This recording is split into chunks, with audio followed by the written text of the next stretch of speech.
Salam dəyərli şagirdlər, bu gün sizlərə complex object, yəni mürəkkəb tamamlıq bölməsindən bir neçə testin izahını verəcəm. Gəlin keçid edək birinci sualımıza. Baxın, birinci sualımızda my mother let. Anam icazə verdi mənə. Let-dən, make-dən sonra obyekt, obyektdən sonra heç nəsiz feili verilir. Misal üçün go, come. Yəni biz artıq to go, misal üçün comes, misal üçün keçmiş zaman forması came. Bu cür ola bilməz. Yəni heç nəsiz. Daha sonra and verilibdir. And-in sağı da, solda eyni formada olmalıdır. Baxın, A variantında goes veribdir. Doğru deyil. C variantı birinci tərəfə go veribdir, ikinci tərəfə and-dən sonrakına calling veribdir. Yəni and-in sağı da, solda eyni cür olmalıdır. C-ni silirik. E variantı go, daha sonra and-dən sonra to call veribdir. Yəni and-in sağı solu eyni cür olmalıdır. E-ni də silirik, yenə həmcins olmalıdır. D variantı ümumiyyətlə let özündən sonra to-lu feil almır. B variantı doğru cavabdır. Baxın, let me go out and call. Call-dan sonra obyekt, obyektdən sonra to-lu gəlməlidir. B doğrudur. Keçid edək ikinci sualımıza. Baxın, asked. Asked-dan sonra obyekt, obyektdən sonra to-lu feil, to go. Misal üçün to buy. Yəni üçüncü qrup feillərdir. Bunlardan sonra to-lu gəlir. Baxın, A variantında asked, asked-dan sonra keçmiş zaman bought verilibdir. A yanlışdır. B variantı ing-li verilibdir. Ask, daha sonra you, sonra buying. Yəni doğru deyil. C variantı doğrudur. Çünki asked obyekt, daha sonra to-lu. C doğrudur. E variantında ask özündən sonra heç nəsiz feil almır, to-lu alır. E variantında baxırıq, asked keçmiş, yəni keçmiş zaman formasında ola bilər. Bunun heç bir aidiyyəti yoxdur. Obyekt, obyektdən sonra ing-li almaz. Yəni E yanlışdır.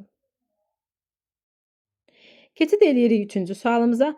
Baxın, here, she doesn't hear. Here özündən sonra ya ing alır, misal üçün coming, ya da heç nəsiz alır, come.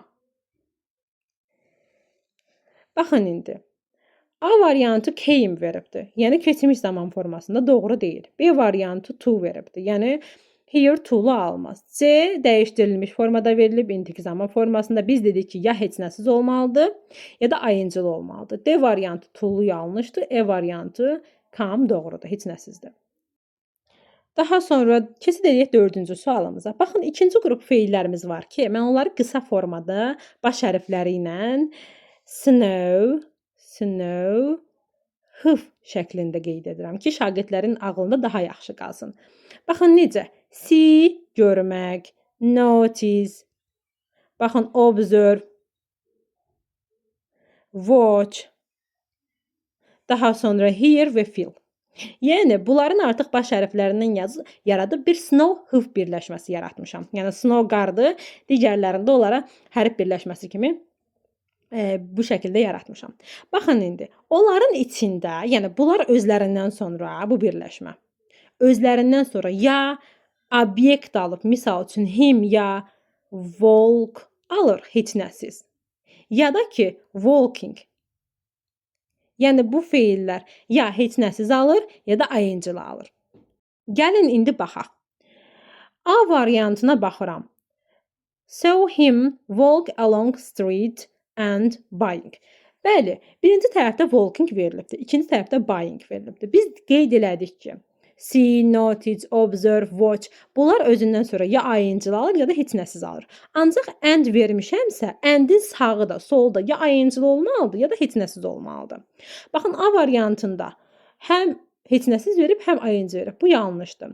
B variantında ing verib, digərinə to veribdir. Bu da yanlışdır. Çünki ümumiyyətlə bu feillər to-lu almır. C variantı. Birinci tərəf heç nəsiz, ikinci tərəf to-lu. Bu da yanlışdır.